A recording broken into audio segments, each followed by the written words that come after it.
உண்டு.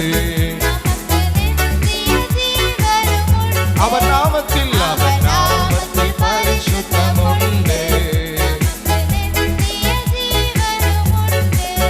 நித்தம் அவரோடு வாழ்வதற்கென்று நித்தம் அவரோடு வாழ்வதற்கென்று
அற்புதம் நடக்கு, தீமையானாலும் நன்மையை மாறு. அவன் நாமத்தில் அற்புதம் நடக்கு, தீமையானாலும் நன்மையை மாறு. நம் காரியம் வாய்ப்பதற்கென்று ஆமே நம் காரியம்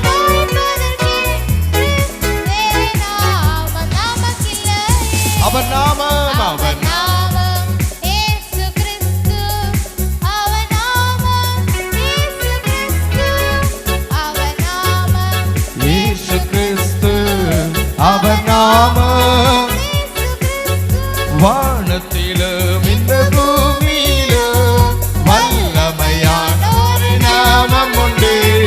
வானத்திலும் இந்த பூமியிலும் மனுஷருக்குள்ளே வல்லமையான வேறொரு நாமம் இல்லை. சொல்லி பாடுங்களேன். மனுஷருக்குள்ளே வல்லமையான வேறொரு நாமம் இல்லை. இந்த மனுஷருக்குள்ளே மகத்துவமான வேறொரு நாமம் இல்லை. இந்த மனுஷருக்குள்ளே வல்லமையான வேறொரு நாமம் இல்லை. ஓ மனுஷருக்குள்ளே வல்லமை ஆமென் வேறொரு அவர் நாமம் இயேசு கிறிஸ்து. அவர் நாமம் இயேசு கிறிஸ்து. அவர் நாமம் அப்படி நாமத்துக்கு வல்லமை உண்டு. இயேசு கிறிஸ்து. அவர் நாமத்தில் மன்னிப்பு உண்டு. அவர் நாமத்தில் ரட்சிப்பு உண்டு. அவர் நாமத்தில் மன்னிப்பு உண்டு. அவர் நாமத்தில் ரட்சிப்பு உண்டு. நாம் ரட்சிக்கப்படுவதற்கென்று ஆமே நாம் ரட்சிக்க வேறு நாமம் நமக்கில்லை. சொல்லுவோம். அவர் நாமம் ஆமென்.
நாமத்தை உயர்த்துகிற எந்த இடத்திலும் வந்து நான் உங்களுக்கு ஆசீர்வாதத்தை தருவேன் என்று சொன்னாரே. ஆமென். ஓ அவர் நாமம் இயேசு கிறிஸ்து, அவர் நாமம் இயேசு கிறிஸ்து, அவர் நாமம் இயேசு கிறிஸ்து, அவர் நாமம் இயேசு கிறிஸ்து, அவர் நாமம் இயேசு கிறிஸ்து, அவர் நாமம் இயேசு கிறிஸ்து, அவர் நாமம் இயேசு கிறிஸ்து. இயேசு நல்லவர், இயேசு நல்லவர், இயேசு நல்லவர், இயேசு நல்லவர், எங்கள் இயேசு நல்லவர், இயேசு நல்லவர், இயேசு நல்லவர், இயேசு நல்லவர், நல்லவர் நல்லவர் நல்லவர் நல்லவர் இயேசு நல்லவர். நாங்கள் இங்கே பாடும் எங்கள் இயேசு நல்லவர், நல்லவர் நல்லவர் நல்லவர் நல்லவர் இயேசு நல்லவர். நாங்கள் இங்கே பாடும் எங்கள் இயேசு நல்லவர். உண்மை தெய்வம் இவர், உலகை ரட்சிப்பவர், உண்மை தெய்வம் இவர், உலகை ரட்சிப்பவர். நன்மைகள் செய்து நானில் தோற்று நல்லவர், நன்மைகள் செய்த நானில் தோற்று நல்லவர். இயேசு நல்லவர், இயேசு நல்லவர், இயேசு நல்லவர், இயேசு நல்லவர், இயேசு நல்லவர். சொல்லுங்க.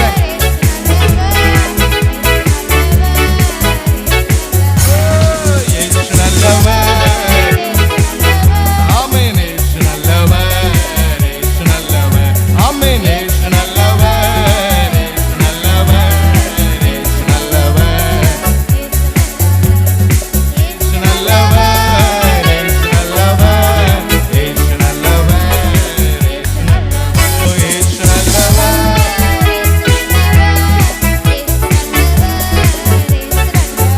ஓ இயேசு நல்லவர். ஆமென்.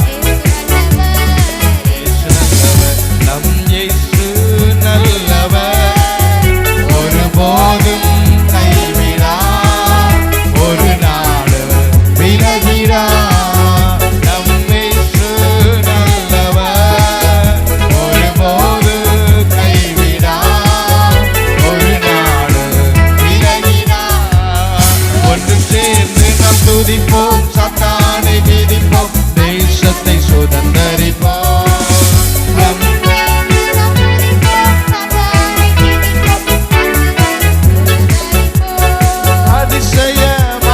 அதிசயமானவர், ஆறுதல் தருகிறார். அதிசயமானவர், ஆறுதல் தருகிறார். சர்வ வல்லவர், சர்வ வல்லவர், சமாதானம் தருகிறார். உனக்கு சமாதானம் தருகிறார். ஒன்று சேர்ந்து நாம் துதிப்போம், ஆசீர்வாதம் சுதந்தரிப்போம். ஒன்று சேர்ந்து நாம் துதிப்போம், சாத்தானை மிதிப்போம், ஆசீர்வாதம் சுதந்தரிப்போம். இயேசு நல்லவர், இயேசு நல்லவர், இயேசு நல்லவர், இயேசு நல்லவர், எங்கள் இயேசு நல்லவர். ஆவியானவரே, இயேசு நல்லவர்.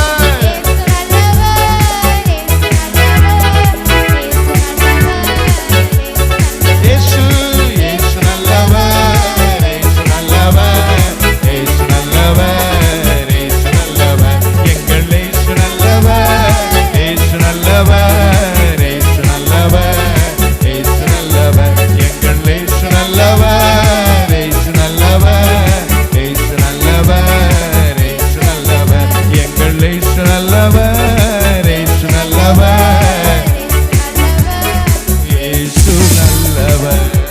அந்த இயேசு நல்ல தெய்வம். நம்முடைய வாழ்க்கையில் இருக்கிற எல்லா வேதனைகளையும் மாற்ற அவர் போதுமான தெய்வம். குறைவுகளை மாற்ற, கஷ்டங்களை மாற்ற, நம் கண்ணீரை மாற்ற, உபத்திரவங்களை மாற்ற, நம்முடைய வாழ்க்கையை கெடுத்துக் கொண்டிருக்கிற தீய வல்லமைகளை நீக்கி நமக்கு சுகம் கொடுக்க அந்த தெய்வம் போதுமானவர். அந்த தெய்வம் வல்லமையுடையவர். அந்த தெய்வம் நம்முடைய வாழ்க்கையில் அவருடைய மகிமையை வெளிப்படுத்த அவருடைய கிருபை என்னாலும் உள்ளது. ஹல்லேலூயா. நம்ம இருக்கிற இடத்துல அப்படியே எழுந்து நின்று கொள்ளுவோமா? இருக்கிற இடத்துல அப்படியே எழுந்து நின்று ஆமென் ஆமென். You are wonderful, you are mighty God, you are the Prince of Peace, you are my everything. முழங்கால் படியிட்டு என்னை முழுவதும் தருகிறேன். காலை நேரத்தில் முழங்கால்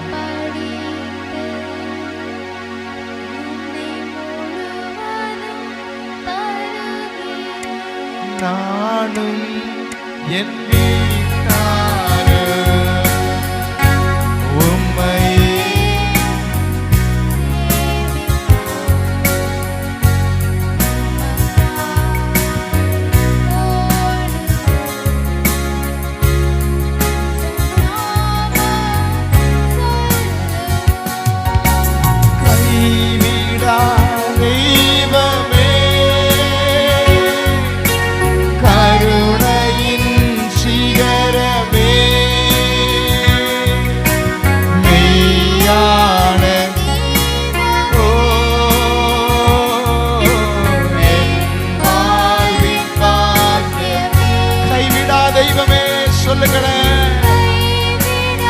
ஆண்டவர் ஒரு நாள் கைவிட மாட்டார்.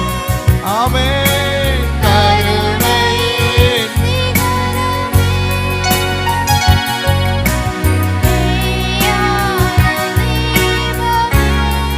என் வாழ்வில் பாக்கியமே முழங்கால் படியிட்டு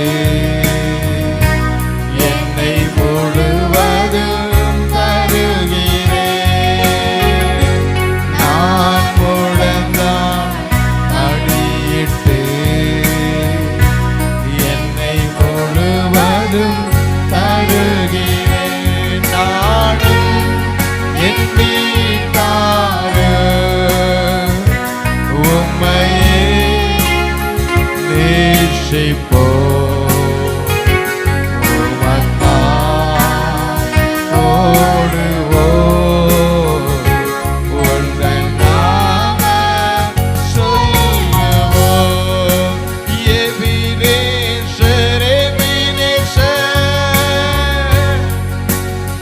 இதுவரை உதவினீ யெகோவா ஈரே எல்லாம் பார்த்துக் கொள்வீர். எபினேசர் எபினேசர் ஆமென். உதவி நீர் யெகோவா ஈரே யெகோவா எல்லாவற்றையும் பார்த்துக் கொள்ளுகிறவரே பார்த்துக் கொள்வீர். முழங்கால் படியிட்டே முழுவதும் தருகிறேன். நான் முழங்கால் படியிட்டு என்னை முழுவதும் தருகிறேன். அப்படியே வலது கரத்தை உயர்த்தி ஆண்டவர் சமூகத்தில் அவரை பார்த்து சொல்லுங்க, என்னை கைவிடாதவர் நீர் ஆண்டவரே, என்னை காப்பாற்றுகிறவர் நீர் ஆண்டவரே, என்னை வழி நடத்துகிறவர் நீர் ஆண்டவரே. ஓ ஹalleluya hallelujah. We worship you, Lord. We give you glory and honor to you, Lord. You are the one and only God. Give peace to the earth. உலகத்தில் வந்த எந்த மனுஷனையும் பிரகாசிப்பிக்கிற மெய்யான ஒளி நீங்க தான்ப்பா. எங்க வாழ்க்கையில் இருக்கிற இருளை மாற்றுகிறவர் நீங்க தான்ப்பா. ஆராதனை வேளைகளில் மனம் கலங்கி மனதளவிலே சோர்ந்து போய் இருக்கிற ஒவ்வொருவரையும் அந்த தேவ பிரசன்னம் நிரப்புவதாக, பிள்ளைகள் வாழ்க்கையில சமாதானம் உண்டாவதாக, பிள்ளைகள் வாழ்க்கையில சௌக்கியம் உண்டாவதாக.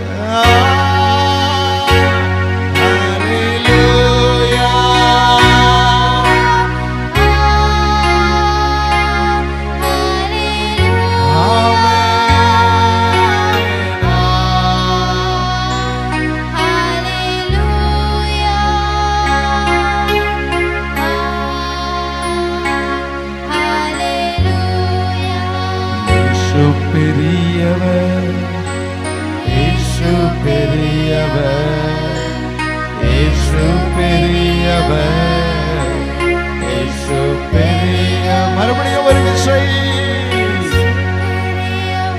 ஆமென்.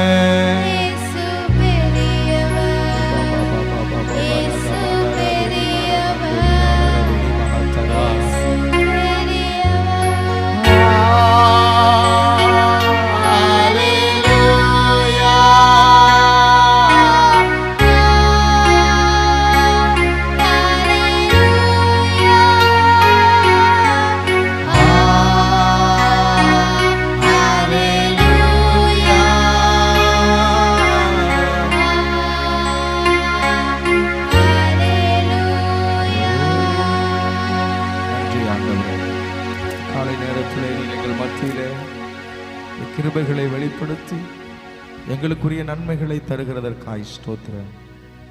எந்த மனுஷனையும் பிரகாசிப்பிக்கிற மெய்யான ஒளி நீங்க தான் ஆண்டவரே.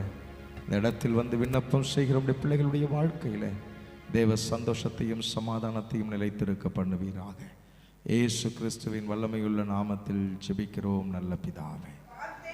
அந்த வார்த்தை மாம்சமாகி கிருபையினாலும் சத்தியத்தினாலும் நிறைந்தவராய் நமக்குள்ளே வாசம் பண்ணினார்.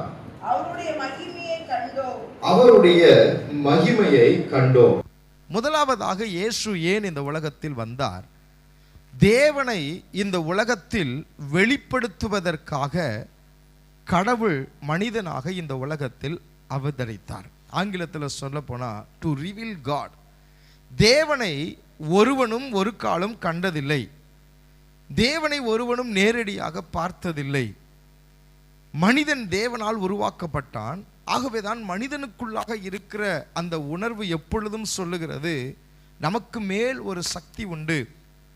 நம்முடைய மனித சக்தியை விட, மனித முயற்சியை விட, நம்முடைய முயற்சிகளை விட மேலான ஒரு முயற்சி உண்டு. அது இறைவனின் சக்தி அல்லது தெய்வத்தினுடைய சக்தி என்று சொல்லி நமக்குள்ளாக இருக்கிற அந்த உள் உணர்வு அனைவருக்குள்ளும் உண்டு. நாத்திகர்களுக்கும் உண்டு, அனைவர்களுக்கும் இந்த காரியம் உண்டு.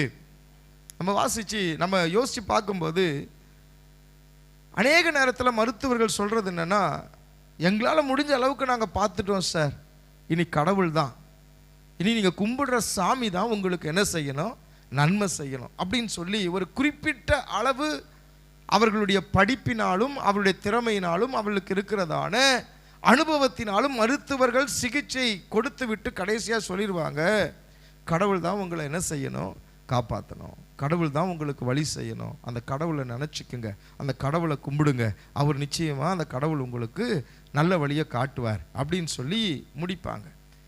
ஆகவே இந்த இடத்தில் அமர்ந்து கொண்டிருக்கிற நாமும் அறிந்து கொள்ள வேண்டிய ஒரு காரியம் என்ன, நமக்கு மேலாக ஒரு சக்தி இறைவன் உண்டு.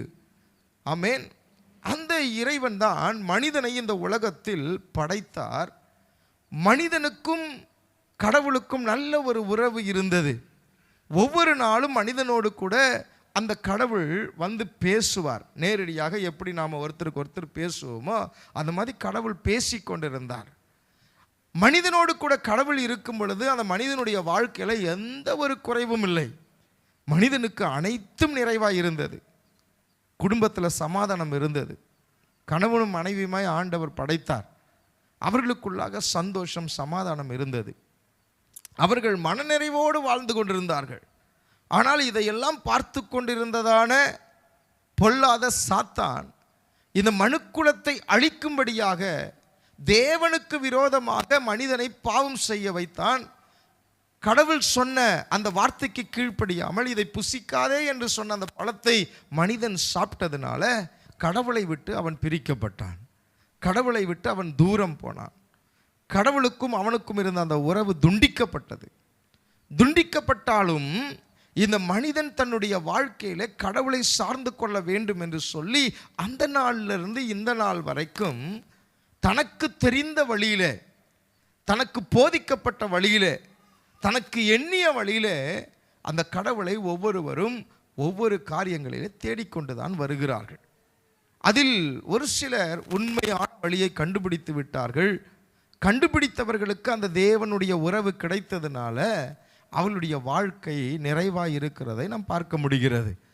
ஆனால் கண்டுபிடிக்க முடியாதவர்கள் இன்றைக்கும் குறைவுள்ளவர்களாக தான் என்ன செய்கிறாங்க, சுற்றிக்கிட்டு இருக்கிறாங்க. ஸோ இப்போ தேவனுக்கும் மனிதனுக்கும் இந்த இருந்த அந்த உறவை புதுப்பிக்கும்படியாக, தேவனை மனிதன் பார்க்கும்படியாக, தேவனோடு மனிதன் பேசும்படியாக, தேவனோடு மனிதன் உறவாடும்படியாக, தேவன் யார் என்று மனிதன் அறிந்து கொள்ளும்படியாக தேவனை வெளிப்படுத்த இயேசு இந்த உலகத்தில் வந்தார். ஆமென். டு ரிவீல் காட், தேவன் யார் என்பதை தேடிக்கொண்டிருக்கிற அந்த மனுக்குலத்திற்கு என்னிலும் மேலான ஒரு சக்தி ஒன்று உண்டே, அந்த சக்தி எனக்கு இதை செய்ய வேண்டும், அந்த சக்தி எனக்கு இந்த நல்ல வழியை காட்டணும், இந்த சக்தியினால என்னுடைய வாழ்க்கையில் இருக்கிற பாவங்கள் சாபங்கள் மறையணும்னு சொல்லி அந்த தேவனை தேடி அங்கும் இங்கும் அலைந்து கொண்டிருக்கிற அந்த மனுக்குலத்திற்கு தன்னை வெளிப்படுத்தும்படியாக இயேசு இந்த உலகத்தில் மனிதனாய் வந்தார். அல்லேலூயா, அல்லேலூயா. பாருங்க, யோவான் சுவிசேஷம் 4ஆம் அதிகாரத்தில் அங்கு ஒரு பெண்மணி, 4ஆம் அதிகாரம் 19 வாசிங்க. 19 அப்பொழுது அந்த ஸ்திரீ அவரை நோக்கி, ஆண்டவரே, ஆண்டவரே, நீர் தீர்க்கதரிசி என்று காண்கிறேன். நீர் தீர்க்கதரிசி என்று காண்கிறேன். எங்கள் பிதாக்கள் இந்த மலையிலே தொழுது கொண்டார்கள். நீங்கள் எருசலேமில் இருக்கிற ஸ்தலத்திலே, நீங்கள் எருசலேமில் இருக்கிற ஸ்தலத்திலே தொழுது கொள்ள வேண்டும் என்கிறீர்கள், தொழுது கொள்ள வேண்டும் என்கிறீர்கள் என்றார். அதற்கு இயேசு, ஸ்திரீயே, நான் சொல்லுகிறதை நம்பு. நீங்கள் இந்த மலையிலும் எருசலேமிலும் மாத்திரமல்ல எங்கும் பிதாவை தொழுது கொள்ளும் காலம் வருகிறது. அல்லேலூயா. சமாரியா நாட்டில் இருந்த ஒரு பெண்மணியினிடத்தில் இயேசு பேசுகிறதான அந்த உரையாடலை நாம் கேட்கிறோம். சமாரியா ஸ்திரீ, இவள் ஒரு புறஜாதிய பெண்மணி, யூதர் அல்ல. யூதர்கள் யெகோவா என்கிற தேவனை தொழுது கொண்டு அவர்களுக்கு புண்ணிய தலமாக எருசலேம் இருந்தது. எருசலேமிலே இவர்கள் கடவுளை தொழுது கொண்டிருந்தார்கள். அப்போ இவங்களுக்கெல்லாம் ஒரே தேவன் தான். இருந்தாலும் இந்த சமாரியாவில் இருந்த அந்த பெண்மணிக்கு போதிக்கப்பட்டது என்ன, அவருடைய மூதாதையர்கள் சொன்னாங்க, நீ கடவுளை இந்த மலையில தான் தொழுது கொள்ளணும், கடவுளை சாமியை கும்பிட்றதுக்கு இந்த மலைக்கு தான் நீ வரணும் அப்படின்னு அவங்க சொன்னதுனால இந்த அம்மா சொல்கிறாங்க, நாங்கள் சாமி கும்பிட்றதுக்கு இங்கே வரணும் நீங்கள் நாங்கள் சொல்கிறோம், எங்கள் அப்பா அம்மாலாம் சொல்கிறாங்க, எங்கள் மூதாதையர் சொல்கிறாங்க, நீங்கள் என்ன சொல்கிறீங்க, எருசலேமுக்கு வரணும்னு சொல்கிறீங்க. எது உண்மை? அவளுக்குள்ள ஒரு ஏக்கம், அந்த கடவுளை அறிவதற்கு, அந்த கடவுளை சேருவதற்கு, அந்த கடவுளின் அருளை பெறுவதற்கு நாங்கள் இந்த இடத்தில் வர வேண்டும் என்று எங்கள் மூதாதையர் சொல்கிறாங்க, நீங்கள் அங்கே சொல்கிறீங்க. எனக்கு ஒரே குழப்பமாக இருக்குது. எங்கே நான் அந்த கடவுளை பார்க்கறது, எப்படி அந்த கடவுள்கிட்ட நான் சேர்றது? எனக்குள்ள ஏகப்பட்ட பிரச்சனை இருக்கு, என்னுடைய வாழ்க்கையில பல கேள்விகள் இருக்கு. அந்த கடவுளுடைய காரியங்களை புரிந்து கொள்வதற்கு நான் எங்க வர்றது அப்படின்னு அவங்க கேட்ட உடனே அவர் சொல்றாரு, எங்கும் பிதாவை தொழுது கொள்ளும் காலம் வருகிறது. அல்லேலூயா. பிதாவை தொழுது கொள்ளுகிறவர்கள் ஆவியோடும் உண்மையோடும் என்ன செய்யணும்? தொழுது கொள்ளலாம். எங்கேயும் நீ தொழுது கொள்ற ஒரு காலம் வருகிறது. ஒரு காலம் இருந்தது, யூதர்களுக்கு எருசலேமில் மாத்திரம் தான் தொழுது கொண்டார்கள். ஒரு காலம் இருந்தது. ஏன் இன்றைக்கு கூட பாருங்க, நம்ம சாமி கும்பிட போனோம்னு சொன்னா குறிப்பிட்ட ஒரு பிரிவினர் மாத்திரம், அதாவது சாமியார்கள் மாத்திரம்தான் மூலஸ்தானம் வரைக்கும் என்ன செய்வாங்க, போய் உள்ளே போய் நமக்காக என்ன செய்வாங்க, அந்த கடவுள்கிட்ட வேண்டிட்டு வருவாங்க. நம்ம தடப்படன்னு என்ன செஞ்சிட முடியாது, போயிட. இன்னைக்கு புண்ணிய ஸ்தலங்களில் நம்ம உள்ளே போயிட முடியுமா? எவ்வளவு பெரிய நடிகராக இருந்தாலும், ஏன் இந்த நாட்டின் பிரதம மந்திரியாக இருந்தாலும் உள்ளுக்குள்ள என்ன செய்ய முடியாது, போக. இப்போ கடவுள்கிட்ட போகிறதுக்கு யாருக்கு மட்டும்தான் அனுமதி இருக்கு சொல்லுங்க? ஒரு குறிப்பிட்ட அதை பயிற்சி எடுத்து அதில் அதற்காக அர்ப்பணித்த ஒரு குறிப்பிட்ட நபர்களுக்கு மாத்திரம். அப்போ நம்ம போய் இந்த சாமிகிட்ட சொல்லணும், சாமி இந்த மாதிரி என்ன காரியம்லாம் இருக்குது வேண்டிக்குங்க அப்படின்னு சொல்லணும். அப்போ இது போயிட்டு சொல்லணும். அப்போ இன்னும் பாருங்கள், இந்த நாட்களில் மக்கள் எல்லாம் என்ன செய்கிறாங்க, அவங்க என்ன பண்ணுறாங்க, மாலை போட்டுக்கிட்டு பல ஊர்களெலாம் தாண்டி நடந்து சபரிமலையில் போய் சாமியை தேடி என்ன செய்கிறாங்க, கும்பிட்டுட்டு வராங்க. அப்போ சாமியை இப்படி தான் அவங்க கும்பிட்டுட்டு இருந்தாங்க. அதான் நமக்கு ஒரு பெரிய டவுட்டு, எங்கே இருந்தாலும் இந்த மலைக்கு தான் நாங்கள் வரணுமா, இங்கே தான் வந்து கடவுளை பார்க்கணுமா, அவ்வளவு கஷ்டப்பட்டாதான் அந்த கடவுளுடைய காரியங்களை நான் புரிந்து கொள்ள முடியுமா அப்படின்னு ஒரு பெரிய சந்தேகம். அப்போ கடவுளுக்கும் மனிதனுக்கும் இருந்த ஒரு பிரிவு, மனிதன் நேரடியாக கடவுளோடு என்ன செய்யப்பட முடியல, தொடர்பு கொள்ள முடியல. அன்றைக்கு பிரதான ஆசாரியர்கள் மாத்திரமே ஜனங்களுடைய பாவங்களை நிவர்த்தி செய்ய வேண்டும் என்று சொல்லி அவங்க என்ன செய்வாங்க, ஒவ்வொரு வருஷத்துக்கு ஒரு தடவை தான் போவாங்களாம். அவர்கள் போய் ஆசரிப்பு கூடாரத்தில் ஆண்டவரிடத்தில் போய் மன்றாடுவார்கள் அப்படின்னு சொல்லி வேதம் சொல்லுகிறது. இப்போ இயேசு இந்த உலகத்தில் வந்தபோது செய்த காரியம் என்ன, அந்த மனிதனுக்கும் கடவுளுக்கும் இருந்ததான அந்த உறவை புதுப்பித்தார். அவர்களுக்கு இருந்ததான அந்த திரையை என்ன செய்தார், அதாவது பரிசுத்த ஸ்தலம், மகா பரிசுத்த ஸ்தலம்னு சொல்லுவாங்க. தூரத்தில் இருந்த நம்மளை அந்த திரையை கிழித்து அவரோடு கூட நம்ம என்ன செய்தார், இணைத்து கொண்டார். அல்லேலூயா. இன்றைக்கு பேசிக்கிட்டு இருக்கிற நானாக இருந்தாலும் சரி, கேட்டுக்கிட்டு இருக்கிற நீங்களாக இருந்தாலும் சரி, நீங்கள் இருக்கிற இடத்துல அந்த இயேசுவே எனக்கு உண்மை வெளிப்படுத்துன்னு கேட்டால், இல்லை நான் அந்த ஃபாதருக்கு தான் வெளிப்படுத்துவேன், உங்களுக்கு நான் என்னை காமிக்க மாட்டேன்னு இயேசு சொல்ல மாட்டார். உன் குறைய நான் கேட்க மாட்டேன், அந்த ஃபாதர் சொன்னாதான் கேட்பேன் அப்படின்னு இயேசு சொல்ல மாட்டார். நீ கூப்பிட்டா அவர் உனக்கு பதில் கொடுப்பார். நீ அறிந்து கொண்டால் அவர் உனக்கு தன்னை வெளிப்படுத்துவார். அல்லேலூயா. எல்லாருக்கும் இருந்ததான அந்த தடையை அந்த இயேசு என்ன செய்தார், அகற்றி போட்டு தன்னை மனிதனுக்கு வெளிப்படுத்தவே தேவன் இந்த உலகத்தில் மனிதனாய் அவதரித்தார். அல்லேலூயா. இன்னொரு வசனத்தை வாசிங்க, எபிரேயர் 1ஆம் அதிகாரம் 3வது வசனம். எபிரேயர் 1ஆம் அதிகாரம் 3வது வசனம். இவர் அவருடைய மகிமையின் பிரகாசமும் அவருடைய தன்மையின் சொரூபமுமாய் இருக்கிறார்.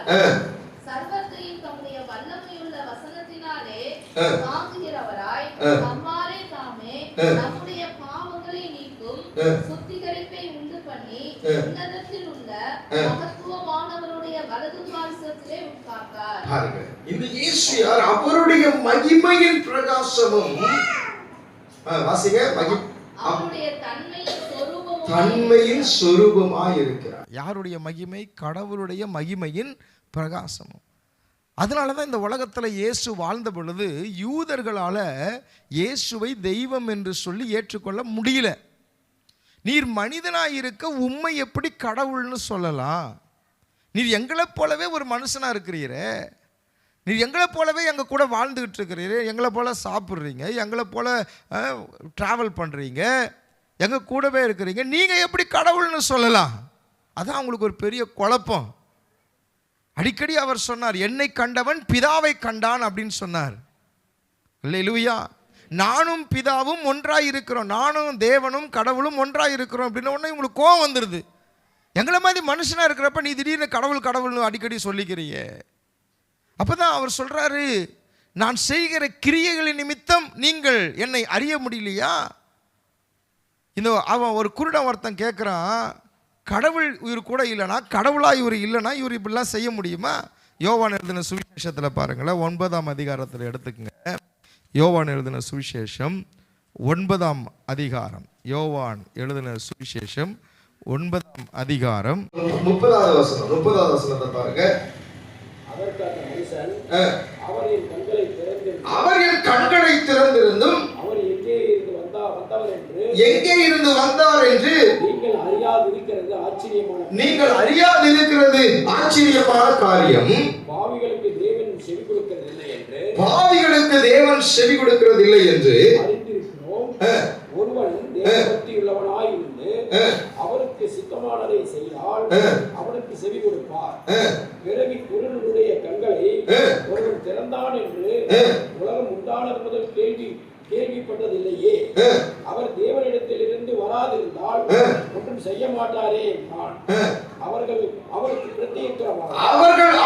பிரதி உத்தரமாக முழுவதும் பாவத்தில் நல்ல கவனிங்க, முழுவதும் பாவத்தில் பிறந்த நீ எங்களுக்கு போதிக்கிறாயோ? நீ முழுவதும் பாவத்துல இருந்த, உன் பாவத்தினால கூட நான் பிறந்த ஒரு வெளியில தர்மம் எடுத்துக்கிட்டு இருந்த ஆளு எனக்கு சொல்றிய அட்வைஸ் என்று சொல்லி அவனை தள்ளிவிட்டார். அல்லேலூயா. இயேசு இந்த உலகத்தில் வாழ்ந்தப்ப அவருக்கு அங்கீகாரம் கிடைக்கல. என்ன சொல்கிறாங்கன்னா, அவன் குருடனுடைய பார்வையை காண்ற, குருடனுடைய கண்களை திறந்துட்டார். பிறவி குருடனுடைய கண்களை திறந்த உடனே இப்போ அங்கே ஒரு டிபேட் ஓடிட்டுருக்கு. இப்போ ஓடிட்டு இருக்கும்போது அவன் அந்த குருடனே சொல்கிறான், இது வரைக்கும் இந்த உலகத்தில் வாழ்ந்த மனுஷன் யாருன்னா கண்ணை மற்றவங்களுக்கு திறந்துருக்காங்களா? யாருமே திறக்கலை. அவர் கடவுள்கிட்ட இருந்து வந்திருக்கிறாரு. அவர் கடவுளாக இருக்கிறதுனால தானே கண்ணை திறக்கிறாரு. அது கூட உங்களுக்கு நம்ப வரலையா? இது கூட நீங்கள் நம்ப மாட்டீங்களா அப்படின்னு யார் பேசுகிறா? ஒரு குருடன். அல்லேலூயா. அதனால தான் கடைசியில் இயேசு ஒரு வார்த்தையை சொல்லி அந்த இடத்துல முடிக்கிறார் பாருங்க. 41வது வசனத்தை வாசிங்க. 40-41 வாசிங்க. அவருடனே கூட இருந்த பரிசேயர் சிலர் இவைகளை கேட்டபோது, நாங்களும் குருடரோ என்றார்கள். இயேசு அவர்களை நோக்கி, நீங்கள் குருடராயிருந்தால் உங்களுக்கு பாவம் இல்லாமல் போகாது.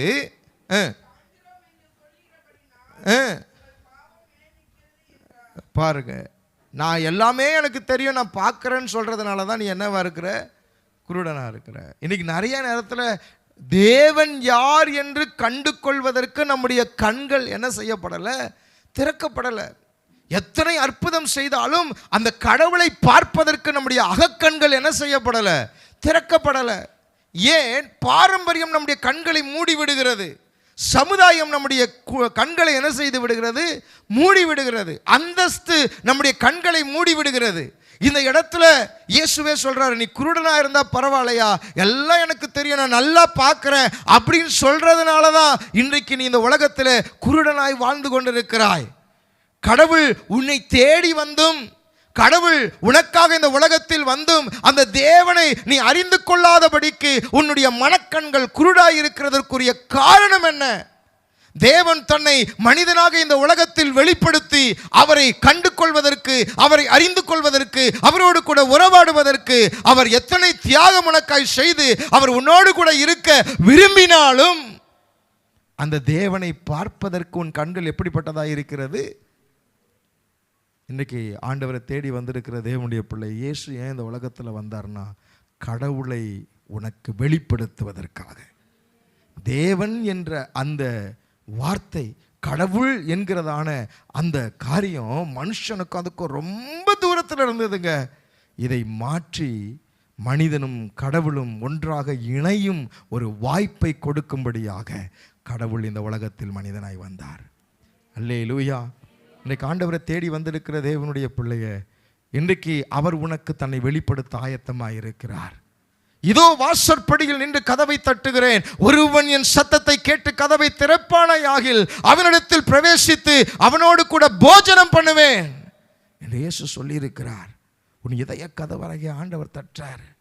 உண்மையாக கடவுள்னு இருந்தா எனக்கு ஏன் இந்த நிலைமை, என் குடும்பத்துக்கு ஏன் இந்த நிலைமை, நான் ஏன் இவ்வளவு கஷ்டப்படணும், என் வாழ்க்கையில் நான் ஏன் இவ்வளவு வேதனைப்படணும், என் வாழ்க்கையில் நான் ஏன் இந்த துன்பத்துக்குள்ள இருக்கணும், அந்த கடவுள் என்னை ஏன் காப்பாற்றக்கூடாதா, அந்த கடவுள் ஏன் என்னுடைய குடும்பத்துக்குள்ள இப்படி ஒரு வேதனையை அனுபவிக்கணும், அந்த கடவுள் என்னதான் என் வாழ்க்கையில் நினைச்சுக்கிட்டு இருக்குன்னு எனக்கு தெரியலையே, அந்த கடவுள் எங்க போனாலும் அந்த கடவுளை என்னால கண்டுபிடிக்க முடியலையே அப்படின்னு சொல்லி ஒருவேளை நீ பல நேரங்களில் யோசிக்கலாம்.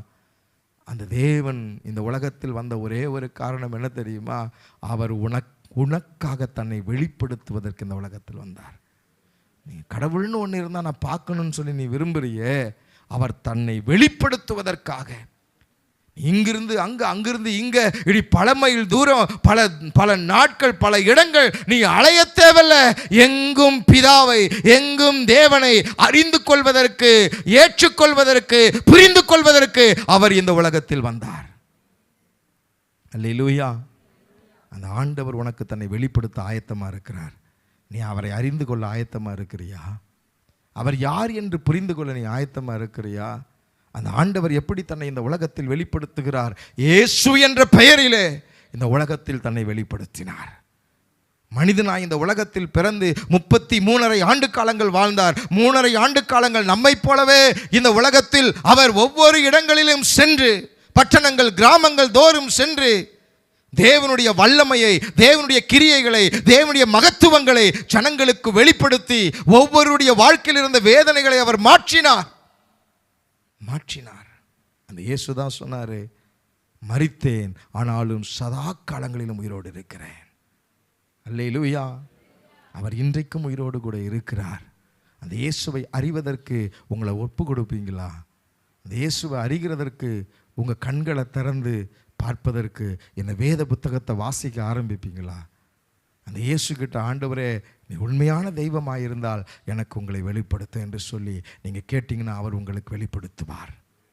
சாது சுந்தர் சிங் என்கிற ஒரு மனிதன் இருந்தார். ஒரு சிங், அவர் பஞ்சாப் தேசத்தை சேர்ந்தவர். தன்னுடைய மதத்தில் வைராக்கியமுடைய ஒரு மனிதன். அப்படி அவரை குறித்து சொல்லும்போது அவருடைய வரலாறு சொல்லுகிறது, ஒரு முறை அவர் ஸ்கூலில் இந்த வேத புத்தகத்தை கொண்டு வந்து கொடுத்தாங்களாம்.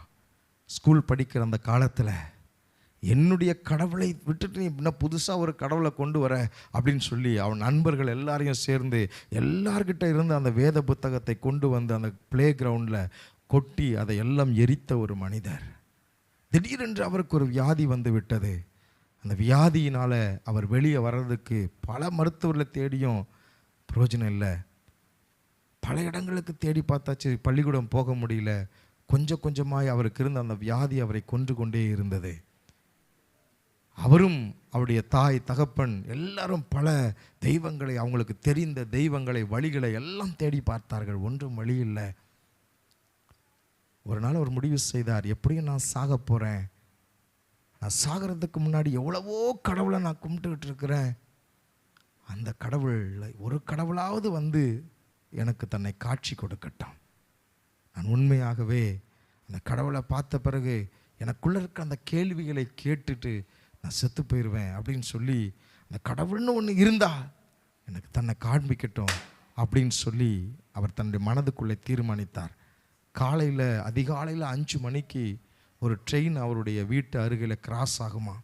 ஒரு ரயில் தண்டவாளத்தின் அருகே அவங்க வீடு இருந்துச்சு. அவர் முடிவு பண்ணார், காலையில் அந்த ட்ரெயின் வர்றதுக்கு முன்னாடி கடவுள் தன்னை காட்சி கொடுக்கலன்னா, தன்னை வெளிப்படுத்தலைன்னா நான் போய் விழுந்து செத்து போயிடுவேன் அப்படின்னு சொல்லி. நேரமானது, இரவு கடந்தது. இரவு முழுவதும் அவரும் அவருடைய வேதனையில் கடவுள் தன்னை வெளிப்படுத்துவார்னு துடிச்சு பார்க்குறாரு. ஒன்றும் நடக்கலை. அதிகாலையில் வர வழியே இல்லை. இனி கடவுள் இந்த உலகத்தில் கிடையாது, கடவுள் என்று சொல்லுகிறது பொய், இனி நான் வாழ்ந்து எந்த பிரயோஜனம் இல்லை, எந்த சாமி என்னை காப்பாத்தாதுன்னு சொல்லி இந்த சூழ்நிலையில் மரிக்கிறதற்கு அவர் எழும்புகிற அந்த நேரத்தில் அவருடைய அறை முழுவதும் ஒரு பிரகாசம். அங்கு இயேசு சிலுவையில் அறையப்பட்ட அந்த காட்சியை அந்த மனிதர் பார்த்தார். அவருக்கு ஒன்றும் புரியல. இது என்னடா இது? இந்த கடவுளை தான் நம்ம வெறுத்தோம். இந்த கிறிஸ்தவர்கள்லாம் இந்த கடவுளை பற்றி நிறையா சொல்லியிருக்கிறாங்க. இது தெய்வம் இல்லை, இது வெளிநாட்டு கடவுள்னு சொல்லி நீங்கள் உள்நாட்டுக்குள்ளே கொண்டு வராதுங்கன்னு சொல்லி இந்த கடவுளை நம்ம தூக்கி போட்டுமே. இந்த இரவு முழுவதும் காத்து கொண்டிருந்தேன், ஒரு கடவுளும் தன்னை வெளிப்படுத்தலை. இந்த மனுஷன், இந்த இயேசு எனக்கு தன்னை வெளிப்படுத்துகிறாரே என்று சொல்லி, யார் இந்த இயேசு என்று சொல்லி தன்னுடைய தற்கொலை முடிவை மாற்றி அந்த இயேசுவை தேட ஆரம்பித்தார். போய் இயேசுவை குறித்து அறிந்தார். இந்த வேத புத்தகத்தில் அவர் கண்டதான, அவர் போன உடனே திறந்தவுடனே அவர் கண்ணில் பட்ட ஒரு வார்த்தை, யோவான் எழுதின சுவிசேஷம் 3ஆம் அதிகாரம் 16வது வசனம். யோவான் எழுதின சுவிசேஷம் 3ஆம் அதிகாரம் 16வது வசனம் வாசிங்க.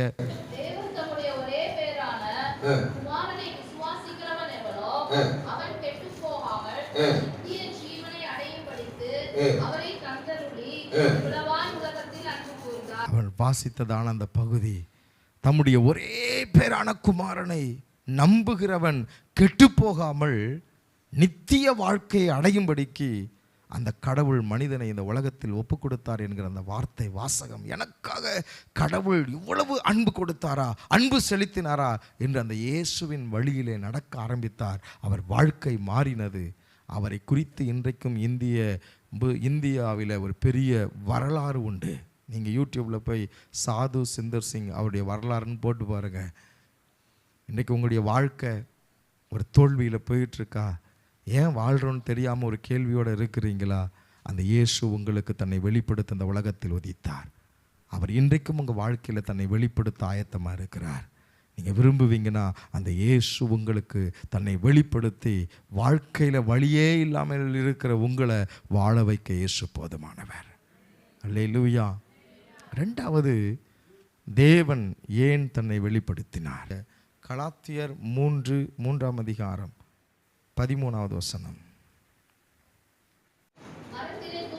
மரத்திலே தூக்கப்பட்டவன் எவனும் சபிக்கப்பட்டவன் என்று எழுதியிருக்கிறபடி கிறிஸ்து நமக்காக சாபமாகி நியாய பிரமாணத்தின் சாபத்தினின்று நம்மை நீங்களாக்கி மீட்டுக் கொண்டார். இரண்டாவது, மனுக்குலத்தின் மேல் இருந்த அந்த நியாயப்பிரமாணத்தின் சாபத்தை மாற்ற. நியாயப்பிரமாணம் என்ன சொல்லுகிறது? குற்றம் செய்கிறவன் தண்டிக்கப்பட வேண்டும், பாவம் செய்கிறவன் பாவத்தின் பலனை அனுபவிக்க வேண்டும், பாவத்தின் சம்பளம் மரணம். ஆகவேதான் இன்றைக்கு ஆண்டவரை தேடி வந்திருக்கிற தேவனுடைய பிள்ளைகளே, நம்முடைய வாழ்க்கையில இது பாவம் என்று அறியாமல் அந்த பாவத்தினால் ஏற்பட்டதான விளைவுதான் சாபம். இன்றைக்கு சாபம் மனுக்குலத்தின் மீது பல விதங்களில் கிரியை செய்து, சாபத்தினால் தரித்திரம், சாபத்தினால் வியாதி, சாபத்தினால் தற்கொலைகள், சாபத்தினால் விரக்தி, சாபத்தினால் மன அழுத்தங்கள். எங்கன்னா போய் கேட்டு பாருங்களேன். நம்ம சாமியாருங்கிட்டையோ அல்லது குறி சொல்கிறவங்ககிட்டயோ கேட்கும்போது அவங்க என்ன சொல்கிறாங்க? உங்கள் குடும்பத்தில் சாபம் இருக்குங்க, உங்கள் குடும்பத்தில் சாபம் இருக்குது. உண்மையாக இல்லைங்களா? நம்ம கேட்கும்போது இந்த ஒரு வார்த்தையை சொல்லுவாங்க. அப்போ இந்த சாபத்துக்கு நீங்கள் பரிகாரம் பண்ணணும். இந்த சாபத்துக்கு என்ன பண்ணணும்? பரிகாரம் பண்ணணும். அந்த பரிகாரம் பல விதங்களில், அது பணங்களாலோ அல்லது நம்முடைய உடல் உழைப்பினாலோ ஏதோ ஒரு காரியத்தை நீங்கள் செய்யுங்க, உங்கள் சாபம் மாறும். உங்கள் சாபம் மாறும். அப்போ சாபம் எப்படி வருகிறது? அது ஒருவேளை நம்ம செஞ்ச பாவமாக இருக்கலாம், நம்முடைய முன்னோர்கள் செய்த பாவமாக இருக்கலாம். அந்த பாவத்தின் விளைவினால் ஏற்படுகிறதான அந்த சாபம் மனுக்குலத்தை வேதனைக்குள்ளாய் மாற்றிக்கொண்டிருக்கிறது. இந்த சாபத்தில் இருந்து மனிதனை மீட்டெடுக்க தான் இயேசு இந்த உலகத்தில் மனிதனாய் அவதரித்தார். அல்லேலூயா. ஆண்டவரை தேடி வந்திருக்கிற தேவ பிள்ளைய, ஒருவேளை உங்கள் சாபம் போகிறதுக்கு வழி இல்லாமல் பல இடங்களுக்கு அலைந்து திரிந்திருக்கலாம்.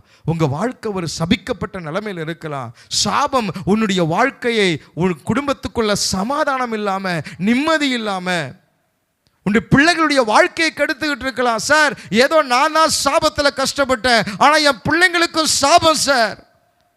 நானும் எங்கள் வீட்டுக்காரரும் சந்தோஷமாகவே இருந்ததில்லை, ஆனால் என் பிள்ளையினுடைய வாழ்க்கையும் அதே போலதான் இருக்கு. அவருடைய வாழ்க்கையிலையும் அந்த சாபம், கணவனும் மனைவியும் இல்லாம ஒன்றா இருக்க முடியாம அந்த சாபம் அவங்களை பிரிச்சிருது சார். இப்படி சபிக்கப்பட்ட ஒரு வாழ்க்கை வாழ்ந்துகிட்டு இருக்கிறீங்களா? அந்த சாபத்திலிருந்து உன்னை காப்பாற்ற இயேசு இந்த உலகத்தில் வந்தார். மரத்திலே தூக்கப்பட்ட எவனும் சபிக்கப்பட்டவன் என்று எழுதியிருக்கிறபடி கிறிஸ்து நமக்காக சாபமாகி, நான் செய்த அந்த பாவத்திற்காக, என் பெற்றோர் செய்த அந்த பாவத்திற்காக, என் மூதாதையர் செய்த அந்த பாவத்திற்காக, அதனால் வந்த அந்த விளைவின் காரணத்துக்காக நான் தண்டனையை அனுபவித்துக் கொண்டிருக்கிறேன் என்று அனுபவித்துக் கொண்டிருக்கிற தேவனுடைய பிள்ளையே, உன் சாபத்தை எல்லாம் அவர் தன்மேல் ஏற்றுக்கொள்ளும்படி இந்த உலகத்தில் வந்தார். அல்லேலூயா. புதுசாக வந்திருக்கிறவங்களுக்கு இந்த காரியத்தை நான் உங்களுக்கு சொல்கிறேன். நம்ம எல்லாரும் தமிழ் கலாச்சாரத்தை சேர்ந்தவங்க. நம்ம கலாச்சாரத்தில் நமக்குன்னெலாம் கொலை தெய்வங்கள் உண்டு. ஒவ்வொரு வருஷமும் நம்ம போய் ஆட்டையோ கோழியையோ சாமிக்கு நம்ம காவு கொடுப்போம். அதனுடைய அர்த்தம் என்ன? பூசாரி அந்த பக்கம் இருப்பாங்க, நம்ம இந்த பக்கம் நிற்போம். நடுவில் ஆடையோ கோழியோ நம்ம வெட்டி அதனுடைய ரத்தத்தை என்ன பண்ணுவோம்? கடவுளுக்கு நம்ம கொடுப்போம். அப்படி அர்த்தம் என்ன? சாமிக்கிட்ட நம்ம என்ன சொல்லுவோம்? சாமி, நான் செஞ்ச குற்றத்துக்கு தான் நான் ஏதோ ஒரு பாவம் செஞ்சிட்டேன், ஏதோ தவறு பண்ணிட்டேன், அதனால் எனக்கு இந்த தண்டனை. ஆனால் அந்த தண்டனை என்னால் தாங்க முடியல. அதுக்கு பதிலாக நான் கஷ்டப்பட வேண்டிய இடத்துல இந்த ஆட்டையோ கோழியையோ உனக்கு முன்னாடி நான் வைக்கிறேன். நீ இந்த ரத்தத்தை பார்த்து என்னை விடுதலை பண்ணு, இந்த ரத்தத்தை பார்த்து என்னை ஆசீர்வாதம் பண்ணு அப்படின்னு சொல்லி அந்த ஐதீகத்தின்படியாக தான் நாம் என்ன செய்கிறோம்? சாமிக்கு காவு கொடுக்குறோம். அதே போல தான் இயேசு என்ன சொல்கிறாரு? நீ அனுபவிக்க வேண்டிய அந்த பாவத்தையும் சாபத்தையும் என்மேல் நான் ஏற்றுக்கொண்டேன். நீ கண்களினால் செய்த அந்த பாவத்தினால் என்னுடைய கண்களிலே ஆணி கடாவப்பட்டது. நீ போகக்கூடாத இடத்திற்கு போனதனால் என் கால்களில் ஆணி கடாவப்பட்டது. நீ சிந்திக்க கூடாததை சிந்திச்சதனால என்னுடைய விழாவிலே இருதயத்தில் ஈட்டி எடுத்து குத்தினார்கள். நீ துன்பப்பட வேண்டிய சரீரத்தில் வேதனைப்பட வேண்டிய அந்த இடத்துல நீ வேதனையை அனுபவிக்க கூடாது என்பதற்காக 39 அடிகளை நான் என் சரீரத்தில் ஏற்றுக்கொண்டேன். வேத புத்தகம் சொல்லுகிறது, அவருடைய முதுகு ஒரு உழுத நிலம் போல காணப்பட்டதான். அத்தனை அடிகள், அத்தனை வேதனைகள். ஏன்? நம்ம சரீரத்தில் வியாதியோடு இருக்கக்கூடாது, நம்ம சரீரத்தில் துன்பத்தோடு இருக்கக்கூடாது. கடவுள் நம்ம இந்த உலகத்தில் படைத்த பொழுது எப்படி பூரணமாய் ஆசீர்வாதமாய் இருந்தோமோ அதுபோல நாம் வாழ வேண்டும் என்பதற்காக இயேசு உனக்காக, நீ சாக வேண்டிய இடத்துல, நீ அனுபவிக்க வேண்டிய துன்பத்தை அனுபவிக்க வேண்டிய இடத்துல இயேசு உனக்காக சிலுவையிலே சாபமானார். மனுக்குலத்தின் சாபங்களை மாற்ற இயேசு இந்த உலகத்தில் வந்தார். நீ தரித்திரராய் இருக்கக்கூடாதுன்னு இயேசு சிலுவையிலே தரித்திரரானார்.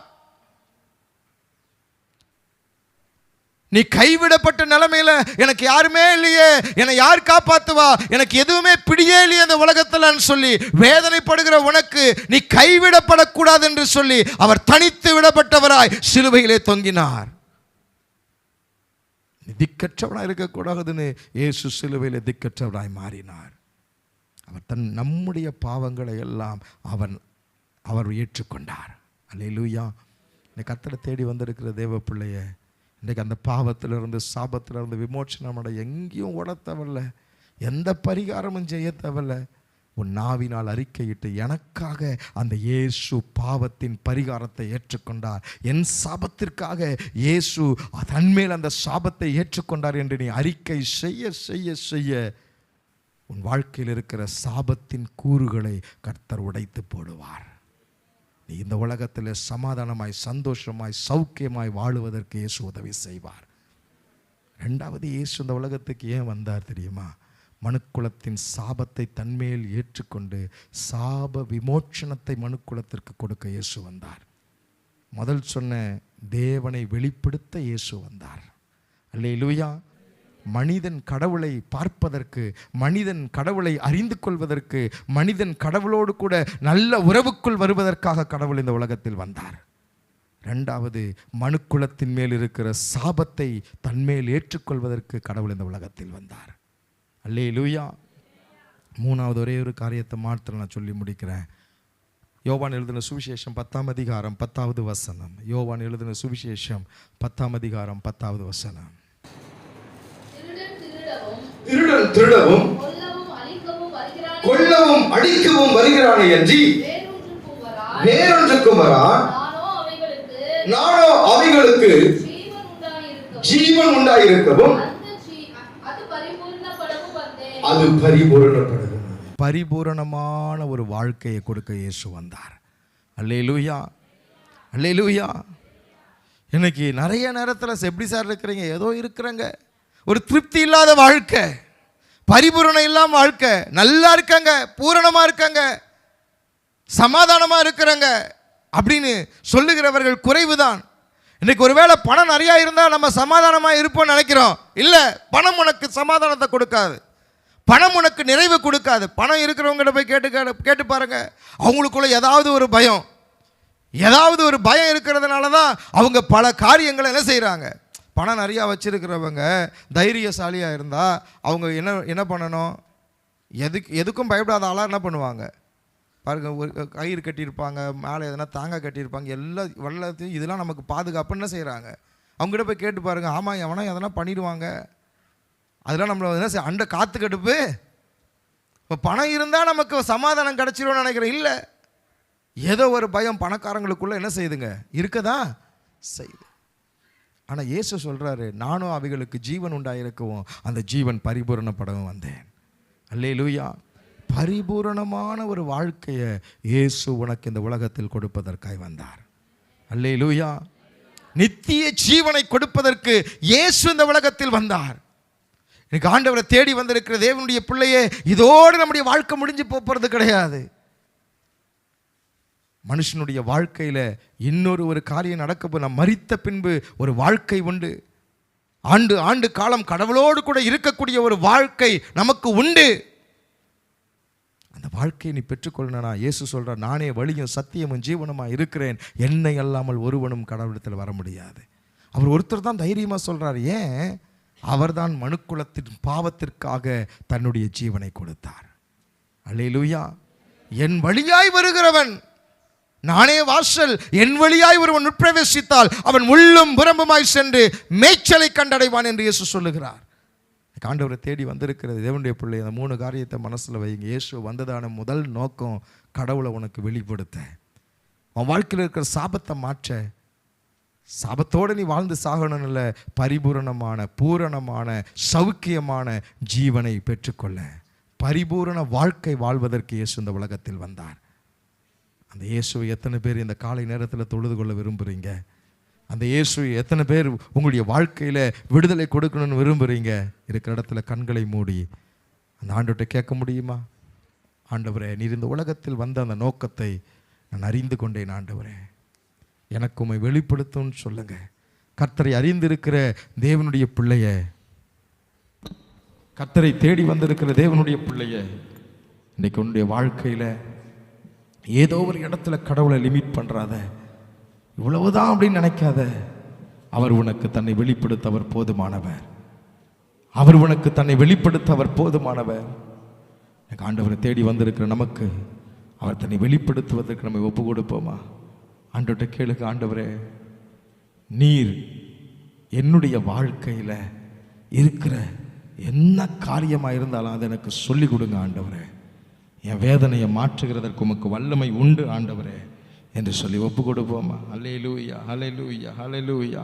இயேசுவே உமக்கு ஸ்தோத்திரம், இயேசுவே உமக்கு ஸ்தோத்திரம், இயேசுவே உமக்கு ஸ்தோத்திரம், இயேசுவே உமக்கு ஸ்தோத்திரம், இயேசுவே உமக்கு ஸ்தோத்திரம். ஆண்டவர்கிட்ட கேளுங்க, ஆண்டவரே, உம்மை அறிகிற இன்னும் உம்மை அறியணுமே, இன்னும் கிட்டி சேரணுமே, இன்னும் உம்மை அறியணுமே, இன்னும் கிட்டி சேரணுமே.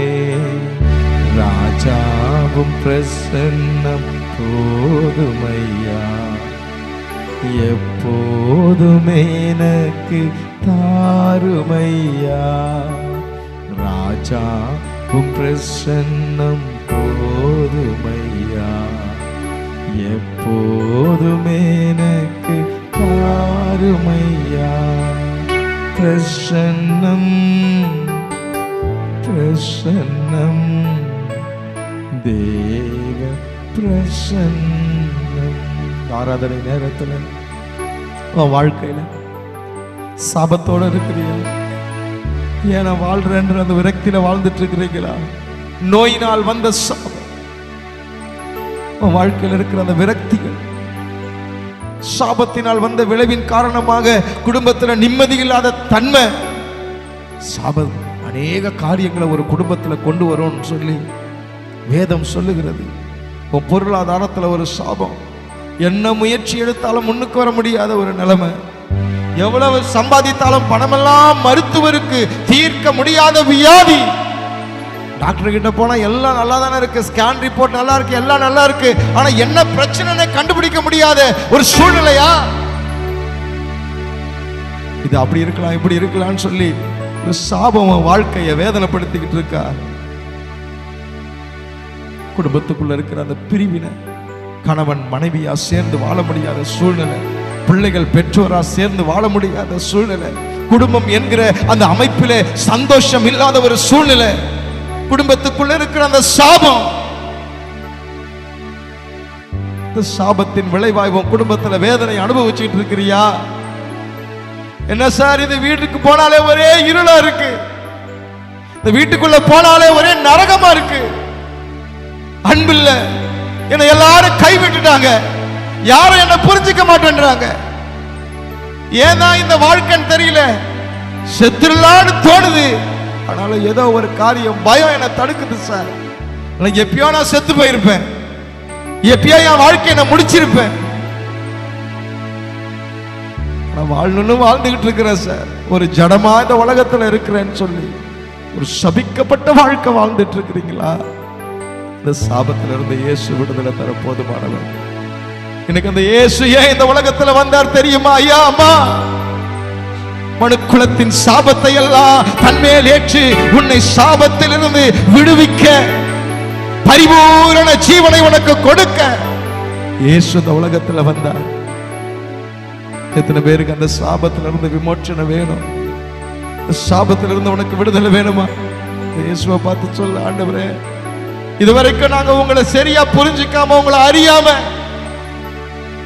எனக்கு சொல்லப்பட்ட எனக்கு தெரிந்த வழிகள் எல்லாம் கடவுளை தேடிக்கிட்டு இருந்தேன். ஆனா இன்னைக்கு நீர் எனக்காக இந்த உலகத்தில் வந்தது என்று நான் அறிந்து கொண்டேன். இந்த நாள்ல இருந்து நீர் யார் என்று புரிந்து கொள்ள உம்மை தேடுவேன்னு ஒப்புக்கொடு. அவரை உன் சொந்த ரட்சகராய் ஏற்றுக்கொள்.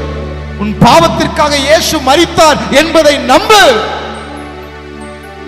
உன் பாவத்தை அவர் ஏற்றுக்கொண்டார் என்று விசுவாசித்து அறிக்கை பண்ணு. உன் வாழ்க்கையில எது எதெல்லாம் கடவுளுக்கு பிரியமில்லாத காரியமா இருக்கோ அதை எல்லாம் இன்னைக்கு வேண்டாம் என்று சொல்லி அகற்றி அவரை பின்பற்ற உன்னை ஒப்புக்கொடு. அவர் இந்த நாளிலிருந்து உன்னை விடுவித்து நித்திய ஜீவனை தருவார். பரிபூர்ண வாழ்க்கை அவர் தருவார். பரிபூர்ண சந்தோஷத்தை அவர் தருவார்.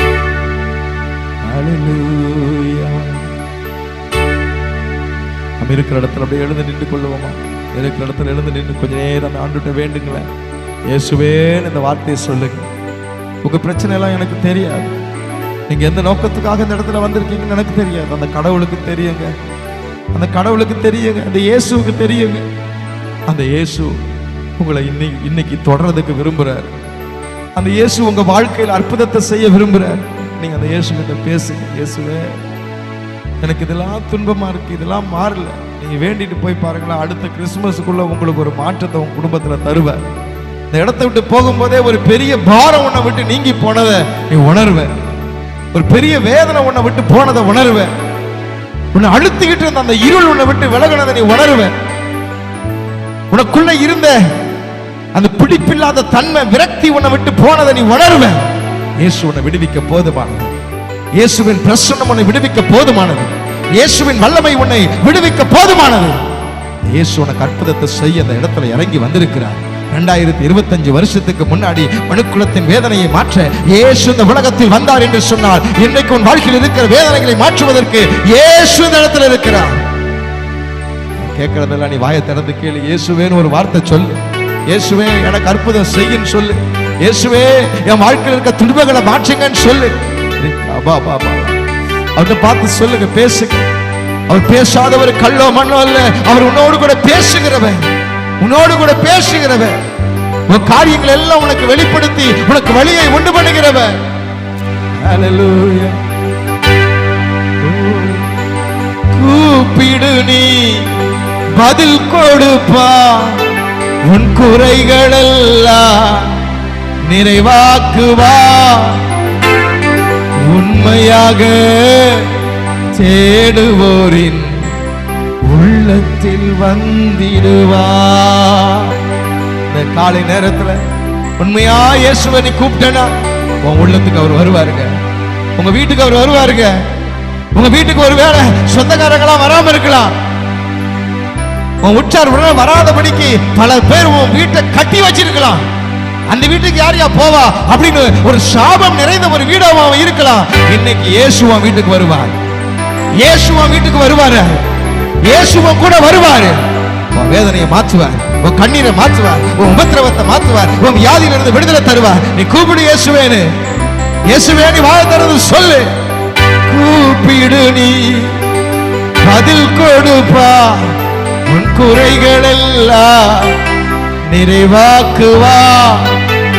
உண்மையாக தேடுவோரே உள்ளத்தில் வந்திடுவா. எத்தனை பேர் உண்மையா கூப்பிட போறீங்க? ஆண்டவரே கூட வாங்கன்னு சொல்லுங்க.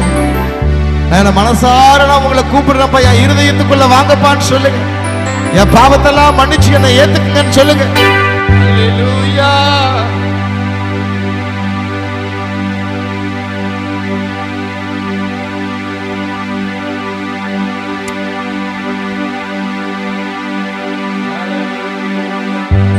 கரங்களை தட்டி இந்த பாடலை பாடி கர்த்தர் நாமத்தை உயர்த்துவோமா? ஓ இயேசு ராஜா பிறந்திருக்கிறார், எல்லோரும் கொண்டாடுவோம், கைதட்டி நாம் பாடுவோம். இங்கு இயேசு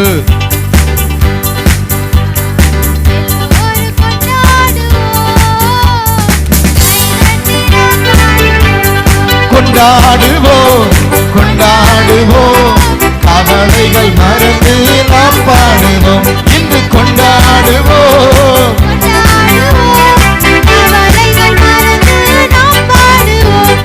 மனதுருக்கம் உடையவரே, மன்னிப்பதில் வல்லவரே.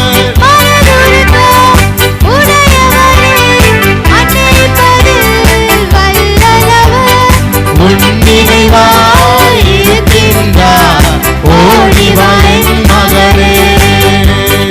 உன் நினைவாய் இருக்கின்றார்,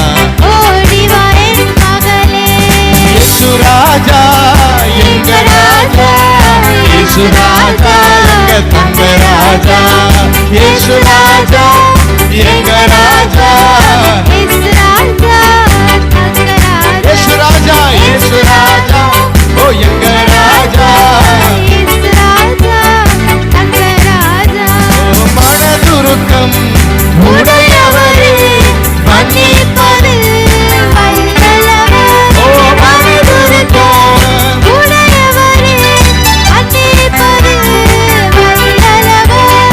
உன் நினைவாய் இருக்கின்றார், ஓடி வா என் மகனே. உன் நினைவாய் இருக்கின்றார், ஓடி வா என் மகனே. ஐயா வாழ்க வாழ்க, உம் நாமம் வாழ்க. ஐயா வாழ்க உம் நாமம் வாழ்க. ஐயா வாழ்க. ஓ ரபா பாபா ஷகா ரபா ரபா ரபா ரபா இக்கபலியா ரபா துரியா ரபா ஷகா ரபா ரபா ரபா. பாவடைய பிள்ளைகள் வாழ்க்கையில விடுதலை உண்டாவதாக. பாவம் எல்லாம் போக்கிடுவா, பயங்கள் எல்லாம் நீக்கிடுவா. பாவம் எல்லாம் ஓ பயங்கள் எல்லாம் நீக்கிடுவா, ஆவியினா நிரப்பிடுவா, தூய ஆவியினால் நிரப்பிடுவா.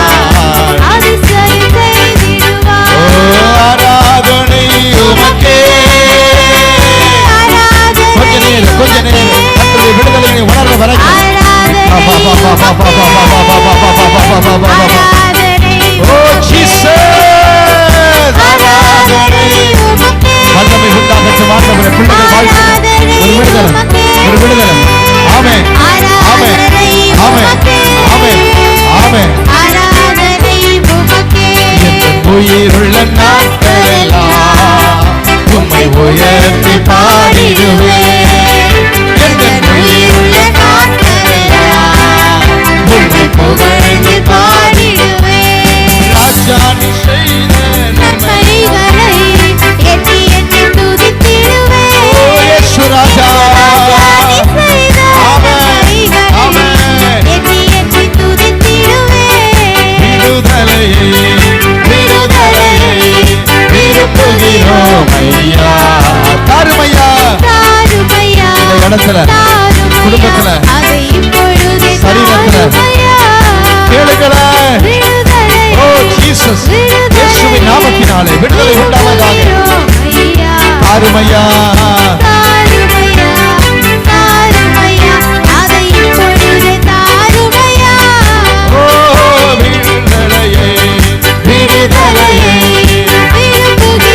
காலை நேரத்தில் வந்திருக்கிற எல்லாருமே ஒரு விடுவிக்கிற தேவ பிரசன்னம்.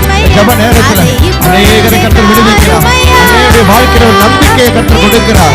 நீ வாழணும், நீ நல்லா இருக்கணும், குடும்பமா ஆசீர்வாதமா இருக்கணும், உன் கண்ணீர் மாறணும், உன் தரித்திரம் மாறணும், உன் ஏழ்மை மாறணும், உன் விரக்தி மாறணும், உன் போராட்டம் மாறணும், தேய் பயம் மாறணும், செய்வன பயம் மாறணும், சத்துருவின் போராட்டங்கள் நீங்கணும். அற்புதம் நடப்பதா, அற்புதம் நடப்பதா, அற்புதம் நடப்பதாக.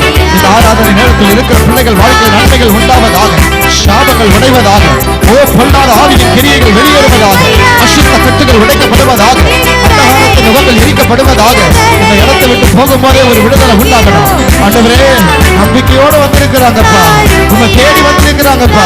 ஒருத்தர் நடத்த விட்டு வெறுமையா போகக்கூடாது, ஒருத்தர் நடத்த விட்டு வெறுமையா போகக்கூடாது, ஒருத்தர் நடத்த விட்டு வெறுமையா போகக்கூடாது, ஒருத்தர் நடத்த விட்டு ஆண்டவர் தரித்திரத்தோடு போகக்கூடாது, வந்த வியாதியோடு போகக்கூடாது, வந்த கஷ்டத்தோடு போகக்கூடாது, வந்த மன அழுத்தத்தோடு போகக்கூடாது.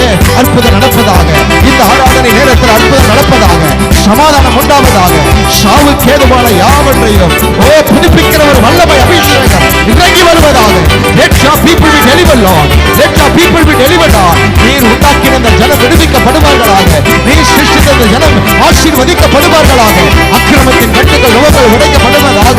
அல்லேலூயா, அல்லேலூயா. சாபம் எல்லாம் உடையது, சாபம் எல்லாம் உடையது. பிள்ளைகள் மேலே இருக்கிற சாபம் எல்லாம் உடையட்டும்.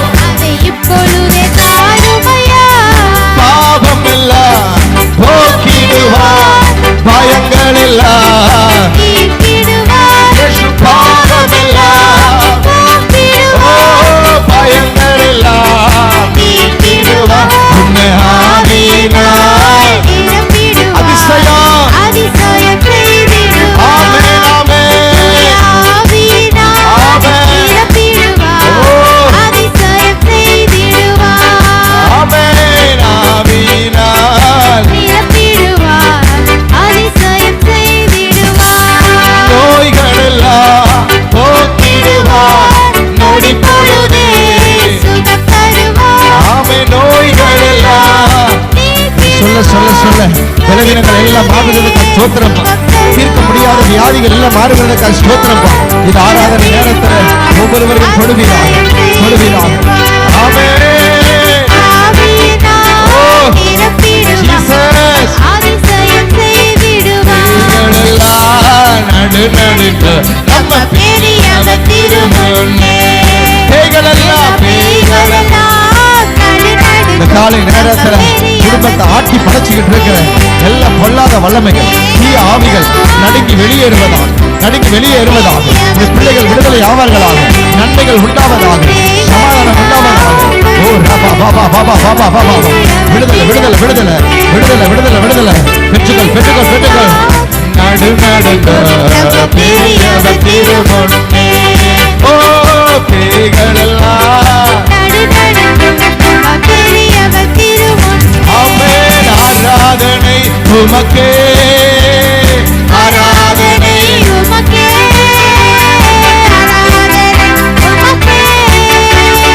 ஆராதனை உமக்கே, பொழிந்திடும் வல்லமை உன்னதத்தின் வல்லமை, ஆவியின் வல்லமை, அக்கினியின் வல்லமை, பொழிந்திடும் வல்லமை, உன்னதத்தின் வல்லமை, ஆவியின் வல்லமை, அக்கினியின் வல்லமை, பொழிந்திடும் வல்லமை, இறங்கி தொடுங்கப்பா, இறங்கி தொடுங்கப்பா, பிள்ளைகளை தொடுங்கப்பா, பிள்ளைகளை தொடுங்கப்பா. உங்க வல்லமை, உங்க வல்லமை, உங்க வல்லமை, உங்க வல்லமை, உங்க வல்லமை கிருபையா இறங்கி வருவதாக, கிருபையா இறங்கி வருவதாக. குடும்பத்தில் இருக்கிற கஷ்டங்கள் மாறுவதாக, குடும்பத்தில் இருக்கிற வேதனைகள் மாறுவதாக. அற்புதம் நடப்பதாக, அற்புதம் நடப்பதாக, அற்புதம் நடப்பதாக, அற்புதம் நடப்பதாக, அற்புதம் நடப்பதாக, அற்புதம் நடப்பதாக. உன்னதத்தின் வல்லமை, ஆவியின் வல்லமை, அக்கினியின் வல்லமை. ஆமாண்டவரே, மனுக்குலத்தின் வேதனைகளை நீக்கி மனிதனுக்கு உம்மை வெளிப்படுத்த எந்த மனுஷனையும் பிரகாசிப்பிக்கிற மெய்யான ஒளியாய் இந்த உலகத்தில் வந்தீர் ஆண்டவரே. அந்த வெளிச்சம் ஒவ்வொரு குடும்பங்களிலும் வீச கடவது. இருளில் இருக்கிற ஜனங்கள் மிகுந்த வெளிச்சத்தை கண்டார்கள் என்ற அந்த வார்த்தையின்படியாக பிள்ளைகள் வாழ்க்கையில் வெளிச்சம் உண்டாவதாக, இருள் நீங்கி போவதாக, வேதனைகள் மறைந்து போவதாக, கண்ணீர் எல்லாம் மாறட்டும். ஆண்டவரே, கர்த்தரை இன்னும் அதிகமாய் உயர்த்த பிள்ளைகளுக்கு உதவி செய்யுங்க. இயேசுவின் நாமத்தில் பிதாவே.